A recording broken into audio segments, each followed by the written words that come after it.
जानवर मारे तुमने, इतना धोखा दिया, इतने बेईमानी की, तुमने कोई भी पुण्य नहीं किया अपने जीवन में, और चलो इनको ले जाओ उस नरक में डालो, वहां जाकर के उस योनि में बंद करो। तो बताओ आप क्या करोगे? बोलो आप करोगे क्या? उससे बच जाओगे?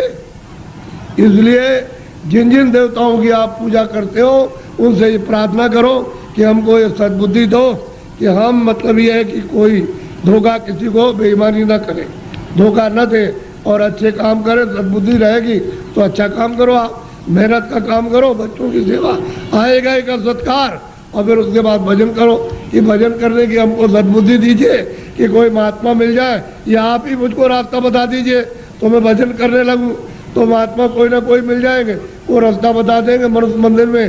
तुम फिर भजन सच्चा करना अपनी जीवात्मा से परमात्मा का, तब देखो दिमाग ज्ञान चक्षु खुल जाएगा। और यही से बैठ करके रोज स्वर्ग जाओ, रोज रोज वैकुंठ जाओ, और वहाँ ब्रह्मा से मिलो और विष्णु से मिलो और शिव से मिलो।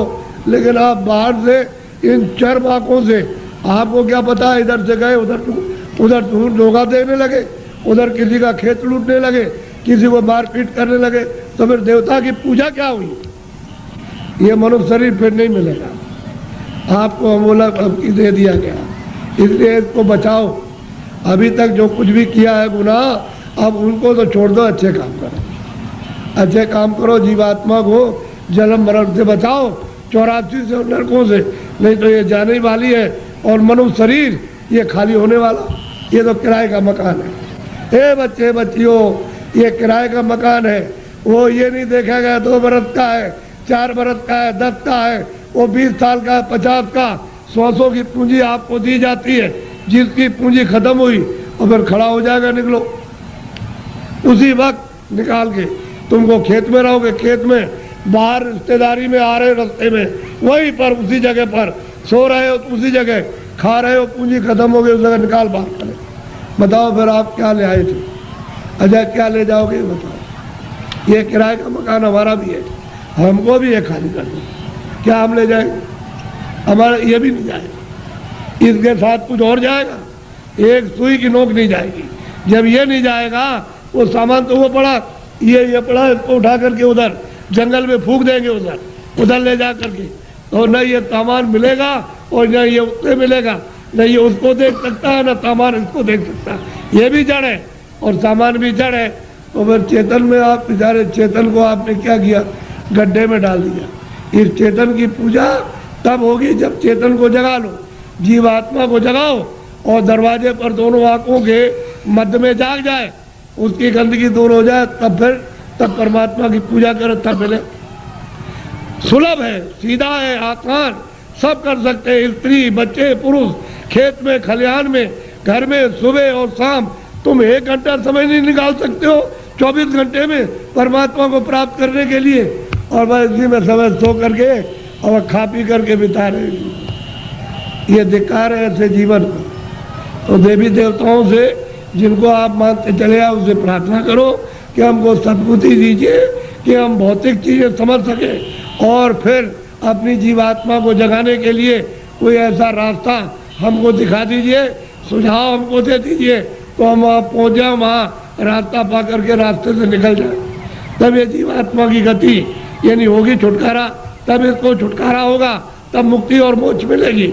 नहीं तो परमात्मा क्या कुछ भी नहीं प्राप्त कर सकते हो, न देवी देवताओं के पास पहुँच सकते हो, न स्वर्ग वैकुंठ में, न मनुष्य पा सकते हो। तो ये भटकती रहेगी जीवात्मा। जैसे पशु पक्षियों में, वो भी तो जीवात्मा यही है, इसी मनुष्य शरीर से उसमें बंद की गई। ये कुत्ता हो गए, बिल्ली हो गए, गधा हो गए, चूहा हो गए, ये इसी में से गए। अब उसमें भोगने के बाद फिर इसमें आएंगे तो फिर वही काम करो, फिर उसी में जाओ। तो बस यही लगा रहेगा, आना और जाना, रोज चिल्लाओ और कोई तुम्हारी सुनवाई नहीं। अरे कोई सुनता है? आदमी को जंगल में मार रहा, तुम सुन रहे हो उसकी तकलीफ को? पशु बीमार है, उनको आप मार रहे हो डंडे से, और चलो चलो, उसको बुखार चढ़ा, सिर में दर्द है, उसको भूख लगी है, प्यास लगी, वो बेचारा, तुम उससे पूछ रहे हो कि तुमको प्यास लगी है, वो बता देगा। अरे मनुष्य शरीर अमूलक है, ऐसा शरीर फिर मिलेगा नहीं। और कोई ऐसे काम, कोई कर्म नहीं कर रहे हो जिससे मनुष्य शरीर पा जाओ।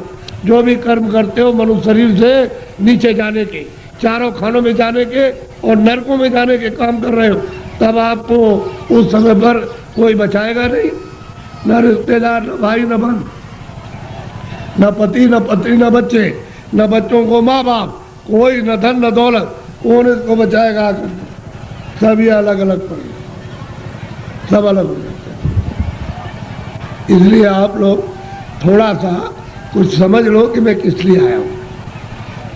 यहाँ आपके बाईपास पर मथुरा में सत्संग होता है, तो आप जरा सा वहाँ थोड़ा समय दे करके समझ लो। अगर अच्छी चीज़ मिल जाए तो ले लो, उन्हें अपने घर चले जाओ। अमोलक चीज़ मिले तो ले जाओ, और नहीं तो अपने घर में रहो। जहाँ भी मिल जाओ वहाँ चले जाओ, तुमको सुलभ है। मैं आपको ये सलाह दूंगा कि जहाँ भी उस परमात्मा को प्राप्त करने वाले महात्मा इस मनुष्य रूपी मंदिर में मिल जाए, वही चले जाइए।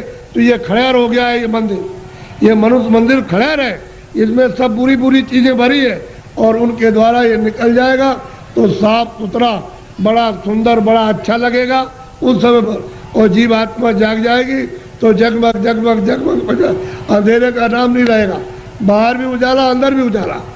तब आपकी समझ में आएगा ये संसार क्या है। नहीं भूल भुलैया है, ये छाया, क्षमा करना, ये छाया से लड़के छाया, स्त्री छाया, पति छाया, ये मकान छाया, जमीन छाया, ये पशु छाया, छाया, इसमें से जीवात्मा निकाल दी तो ये पड़ा हुआ क्या करोगे? छाया का रो रहे हो, मेरा बच्चा, मेरा पति, मेरी पत्नी, मेरा माँ, मेरी बारे। छाया किसके लिए होते? छाया के लिए। उस जीवात्मा के लिए रोए, उसके लिए सोचा कि इसके अंदर कौन है। अरे भाई मन नहीं, बुद्धि नहीं है, चित्त नहीं, शरीर नहीं, हाथ नहीं, पैर नहीं, आँख नहीं। अरे वो जीवात्मा क्या चीज़ है जो इसमें से निकाल के अलग कर दी? शरीर तो ये पड़ा है, आँख भी है, कान भी, बोलता नहीं, सुनता नहीं, देखता नहीं, हाथ नहीं हिलाता, और तुम मतलब ये है कि इसमें माया की छाया में पड़े हो, मेरी आय मेरी, ऐसे चले जाओगे आया करते, और कुछ मिलने जुलने वाला नहीं है। इसलिए महात्माओं का सत्संग जरूर सुनो। वो ये नहीं कहते पूजा करो आप देखो, लेकिन उनसे प्रार्थना करो हमको सद्बुद्धि दो, सद विचार दो हमको, और हमको अच्छे कर्म का रास्ता मिले। हम चोरी चमारी इसको बंद कर दे, हम झूठ बोलना, धोखा देना, बेईमानी करना, हमारा काम, हमारा क्रोध, हमारा लोभ, हमारा मोह छूटे। और हमको कोई मिला दीजिए किसी से जो मनुष्य शरीर में आकर रास्ता बता नहीं, आप बता दीजिए। देवता से कहो आप ही बता दो कि ये रास्ता जाने का है भगवान के पास। अगर नहीं बता सकते हो तो फिर किसी महात्मा से मिला दो। हमने इसलिए तुम्हारी पूजा की और तुमको माना कि हमारा आत्म कल्याण हो जाएगा, जन्म मरण से बच जाएंगे, 84 नरकों से बचेंगे। अगर देवता नहीं तो खोज करो महात्मा। मैं किसी को कुछ कहता नहीं, समझ लो अच्छी तरह से सत्य बात। उसको मछली रहती है, कछुआ रहता है उसी में, जीव जंतु उसी जमुना जी में, उसी गंगा जी में रहते हैं। तो आपको ये जानना चाहिए, आप वहाँ जाते हो स्नान करने के लिए तो पाप आपका धुल जाएगा। पाप तो यहाँ जमा है, यहाँ तो पानी नहीं जाता, यहाँ अग्नि नहीं जाती है। तो ये बताओ कि तुम जब यहाँ, वो कैसे धुलेगा? वो गंगा पानी समुद्र का या तालाब का या कुएं का वो धो नहीं सकता, तो यहाँ जमा है इस जगह पर। अब ऐसा गंगा स्नान, वो गंगा, उसमें स्नान करने वाले महात्मा मिल जाए और आपको दिव्य गंगा में, दिव्य जल में स्नान करा दे तो जीवात्मा तब ये निर्मल हो जाए, पवित्र हो जाए, स्वच्छ हो जाए, तो ये जाग जाए, यहाँ खुल जाए। अब इसमें नहाते हो, फिर चोरी क्यों करते हो? इसलिए करते हो कि जमुना में हम नहा लेंगे तो हमारी फिर चोरी माफ हो जाएगी। चोरी और माफ नहीं होती, वो तो यहाँ जमा, यहाँ पानी नहीं जा सकता। ये तो शरीर के नाके पर, जीवात्मा शरीर में नहीं है। जीवात्मा शरीर के बाहर, ये यहाँ नहीं है, नाक में नहीं और मुंह में नहीं है, हाथ और पैरों में नहीं, ये दोनों आंखों के ऊपर बैठी हुई है। बस ऊपर में गंदगी उस पर डाल दी, इसलिए रुकी पड़ी हुई है। गंदगी हटा लो, बाहर निकल जाए, छोड़ दे मकान को, जीते जी छोड़ दो। इसलिए आप लोग थोड़ा सा अपना कभी कभी समय, जब ये सुना करो कि यहाँ बहुत भीड़ लग रही है और बहुत लोग आ रहे हैं, तो जरा से चले आए और सुन लिया और देखो आकर के कि मैं कैसी पूजा आपको देवताओं की, और फिर उन देवताओं को देखो कैसे आप देखते हो उनको अपनी आंखों से, तब तुम्हारी समझ में आएगा। ऐसे क्या समझ में आ जाएगा? अंधेरे में रहोगे तो अंधेरे में जन्म हुआ, अंधेरे में पालन पोषण हो रहा, अभी फड़फड़ा के अंधेरे में मर जाओगे। अभी देखते देखते अब तो बूढ़े हो गए, तो अब क्या दिन का साथ है इस शरीर का। अरे किसी दिन भी तुम रात रात में सोते हुए चल पड़ोगे, आप ले जाएगा आपको। अब कहाँ ले जाएगा उसका आपको पता ही नहीं है, इसलिए किसी का साथ करो, किसी जानकार का साथ कर लो। बहुत साथ कर लोगे तो रास्ता बता देगा कि चलो इस रास्ते से चलो, वो बस चल दो रास्ते से, तो आपको मंजिल पर पहुंचना अपने घर में ही। तो घर आपका नहीं, ये तो परदेश है। अगर आपका देश होता तो बच्चे रहते, हमारा शरीर रहता, हमारा मकान रहता, हमारी जमीन, कोई पुराना नहीं होता, सब नए रहते। लेकिन आपका मकान है ही नहीं, उसने दे दिया किराए पर, थोड़े दिन के लिए, बस समय पूरा हुआ निकाल करके बाहर कर दिया, बस खत्म हो गया। यह आपका कोई सामान परदेश है, तभी तो दूसरे के देश में निकाले जाओगे। अपने देश में पहुँच चलो, वहाँ आराम से रहना, कोई जलमता मरता नहीं है, न वहाँ कोई हिंदू न कोई मुसलमान, न दफ्तर है न खेती है न दुकान, न कोई बीमारी, न हाल न बच्चे, वहाँ आनंद ही आनंद है। अपने घर में अपने देश में चलो, ये तो परदेश है।